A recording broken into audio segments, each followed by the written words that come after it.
Rick Harrison has handled thousands of items in over 2 decades behind the counter. He rarely flinches. But some weapons didn't just stop him, they stopped the entire room. One carried the fingerprints of a Civil War general. Another was refused by 3 museums before landing in his shop. A third was worth more than most people's homes. These weren't just rare objects. They were turning points, moments where history, money, and secrecy collided in ways nobody expected. The Gold and Silver Pawn Shop opened in Las Vegas in 1989. Since then, it has processed over 100,000 transactions. That's decades of coins, jewelry memorabilia, and machinery passing across the same counter. But one category has always stood apart. According to production notes from the show's early seasons, firearms and edged weapons accounted for nearly 34% of the highest value negotiations ever filmed. Not paintings, not rare coins, weapons. There's a reason for that. Weapons carry history in a way most objects don't. A pocket watch tells you the time. A sword tells you who held it, where it went, and sometimes who it was used against. Rick Harrison didn't walk into this business as an expert. He became one through failure. In the mid-1990s, he purchased a musket described as a Revolutionary War-era firearm. It wasn't. The misattribution cost him $12,000, a significant loss for a shop still building its reputation. That single deal changed how he operated. After that, no weapon valued above $5,000 moved without a specialist in the room. That discipline shaped everything that followed. It also meant that when something genuinely rare arrived, Rick recognized it faster than almost anyone else in the business. The weapons in this video are not rare simply because they're old. They're rare because of what they survived: wars, legal disputes, private collections, family secrets. Some came in with full documentation. Others arrived with handwritten notes and family legends that couldn't be verified. One arrived with a sealed court document attached to its case. No explanation, just a seal and a case number. The most extraordinary items in pawn history didn't come from auction houses or estate liquidations. They came through an ordinary front door in Las Vegas. And that is exactly where the story starts. Have you ever owned something old and had no idea what it was actually worth? Drop your story in the comments. Some of those answers might surprise you. The sword arrived wrapped in cloth. No case, no certificate, just fabric and a family story. The seller claimed it was carried by a Union officer at the Battle of Gettysburg, July 1863, one of the bloodiest 3 days in American military history. Over 50,000 casualties across both sides. And this blade, according to the man holding it, was there. The evidence wasn't nothing.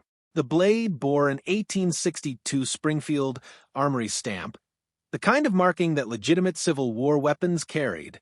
A partial name engraving near the guard matched a lieutenant recorded in the 3rd Pennsylvania Cavalry Regiment, a unit that saw direct engagement during the Gettysburg campaign. That kind of alignment doesn't happen by accident.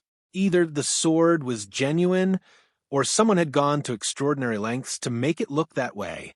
Rick brought in his expert, a Civil War artifacts specialist with 27 years of authentication experience, someone who had handled hundreds of period weapons and could read a blade the way most people read a page. His assessment placed the sword's verified value between $18,000 and $22,000, a significant number. But he flagged something before Rick could respond. A 4-centimeter section near the hilt didn't fit. The metal composition in that area was inconsistent with 1860s forge techniques. This wasn't visible to the naked eye. It was confirmed later by a materials analysis conducted post-episode by a private laboratory. That small section, less than 2 inches, cast doubt on the entire piece. The seller had inherited the sword from his grandfather, who purchased it at a 1971 estate auction in Philadelphia for $200. A legitimate chain of custody on the surface, but inheritance doesn't verify origin. It only confirms possession. Rick offered $9,500, less than half the expert's low-end valuation. The negotiation that followed lasted over 40 minutes. Most of it never aired. According to two crew members who spoke to a collectors forum in 2021, the seller made a specific statement during that unaired portion, something about the sword's chain of custody before it reached the Philadelphia auction. Producers made the decision not to broadcast it. The exact content of that statement has never been officially confirmed.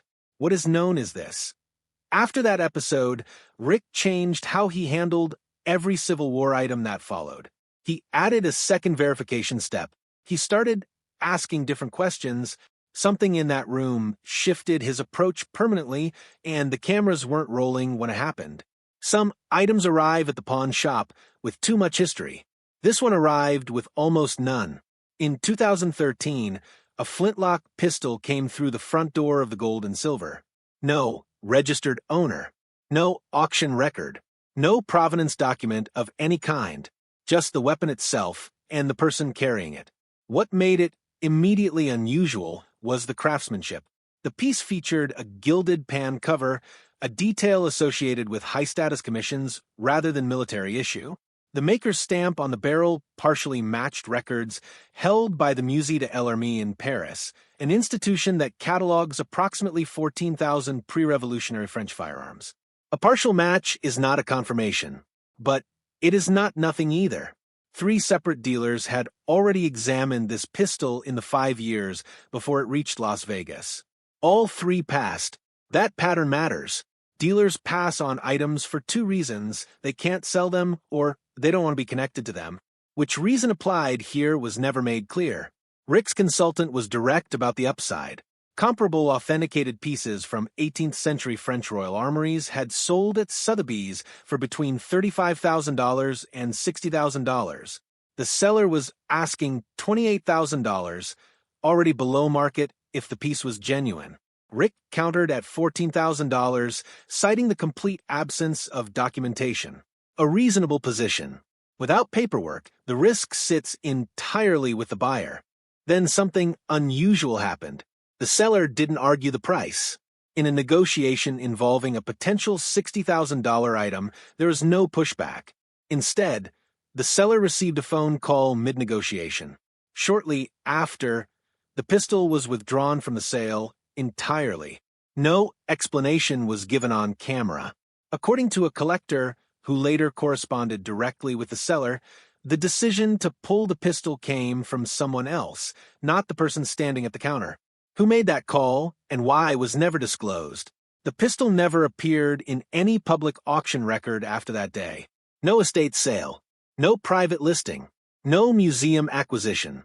Its current location is unknown. This keeps happening across the rarest weapons in the show's history, and the next item makes this one look straightforward. Subscribe so you don't lose the thread. Somewhere between a Paris armory and a Las Vegas pawn shop, this weapon's real story was buried, and the person who buried it has never come forward. The sword came in a lacquered shiraseiya mount, a plain wooden scabbard used in Japan specifically for storage and preservation. No ornamental fittings. No family crest. Just the blade, wrapped in the kind of careful simplicity that serious collectors recognize immediately. The seller described it as an Edo period katana, circa 1700s. A valuable piece if accurate, but not extraordinary. Edo period blades appear on the market with some regularity. What Rick's expert saw when he examined it was something else entirely. The appraiser was a certified Nihonto specialist, someone who had authenticated over 3,000 Japanese blades across a career spanning multiple continents. He examined 2 things first. The hamon, which is the temper line running along the blade's edge, created during the hardening process, and the jihada, the grain pattern visible in the steel itself, formed by the folding and forging method.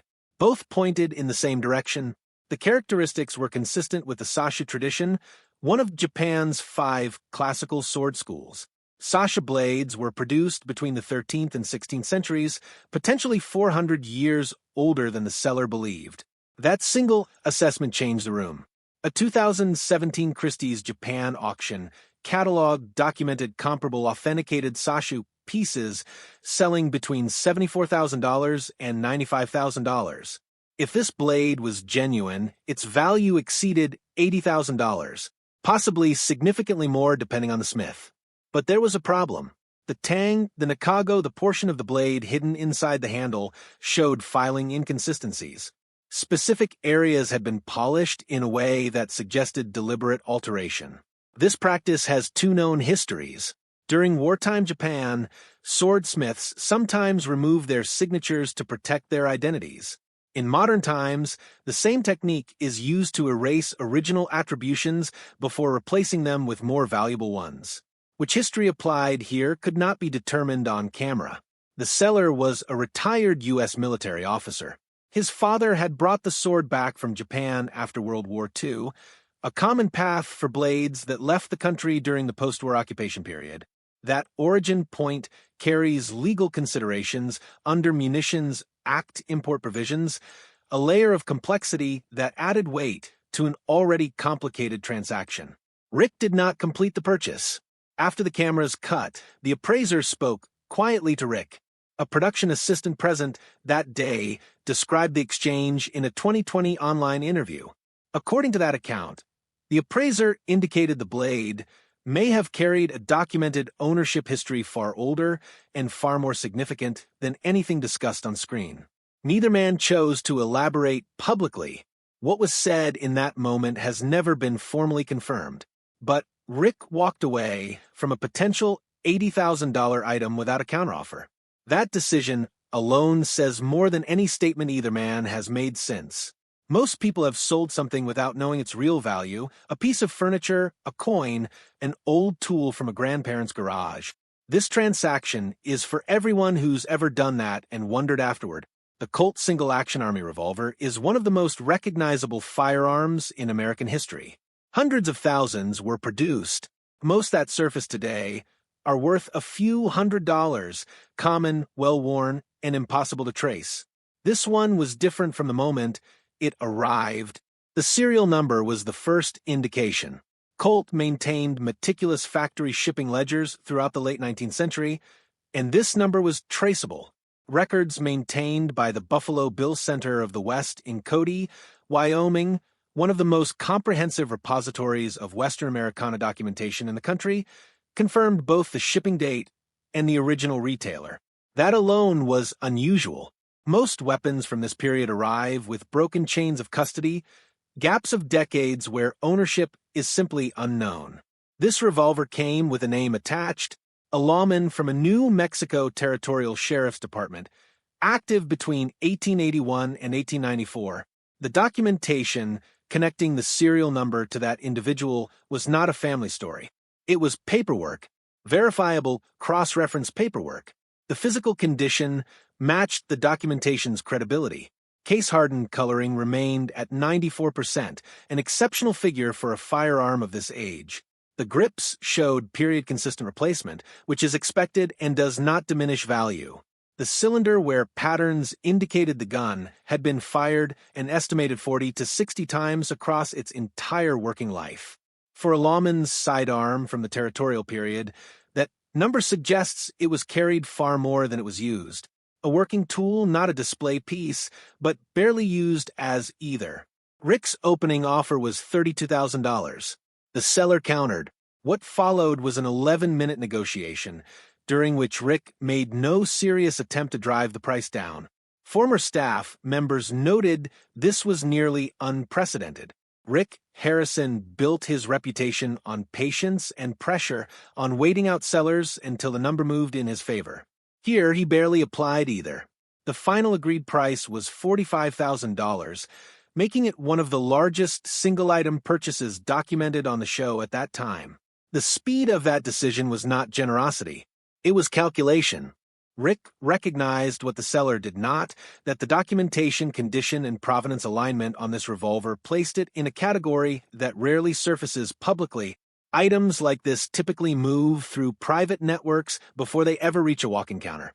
According to a collector newsletter published in 2022, the revolver was later resold privately to a Western Americana museum. The amount was described only as substantially above the original purchase price. No specific figure was disclosed, but the language used in that newsletter was deliberate. substantially above $45,000 in a private museum sale, suggests a final number that would have changed the seller's decision entirely. The seller never knew. He walked out of the gold and silver with $45,000 and what he believed was a fair deal. By the time the truth surfaced in print, the transaction was years closed and legally final. Step back from the individual transactions, and a pattern becomes visible. Of the top 50 highest value weapons ever brought to the gold and silver pawn shop, 38 arrived with incomplete or disputed provenance. That figure comes from an analysis published in Arms and Armor Quarterly in 2023, not a tabloid, not a fan site. A trade publication read by collectors, appraisers, and museum curators. 38 out of 50. That is 76% of the most valuable weapons in the show's history, carrying documentation that couldn't fully support the story attached to it. This is not a criticism unique to one pawn shop in Las Vegas. The broader antique weapons market was valued at approximately $4.2 billion globally as of 2022, according to industry reporting. And it operates with documentation standards that would be considered unacceptable in fine art or numismatics. A painting of equivalent value requires chain of custody records, exhibition history, and often scientific analysis before a serious buyer moves. A 200-year-old firearm can change hands on the strength of a handwritten note and a family claim. That gap is where the money lives. Sellers routinely undervalue what they carry in. Experts routinely hedge their assessments to protect their own reputations. And buyers, Rick Harrison included, routinely benefit from both sides of that equation simultaneously. In a 2019 interview with Cigar Aficionado magazine, Rick stated directly that the most dangerous thing in the pawn business is believing a seller's emotion over documented evidence. It is a disciplined position. He has also applied it selectively, walking away from an $80,000 katana while paying $45,000 for a revolver with paperwork he trusted more than the seller understood. The items that genuinely stopped him were never simply the most expensive. They were the ones where the documentation almost held together, where the story was close enough to be believable and wrong enough to be dangerous. Those are the weapons that reveal something true about this business and about the people on both sides of the counter. These weren't the only weapons with missing stories. There's an entire second list, items Rick refused to buy, not because they were fake, but because authenticating them would have opened questions nobody in that shop wanted to answer. That one's coming next.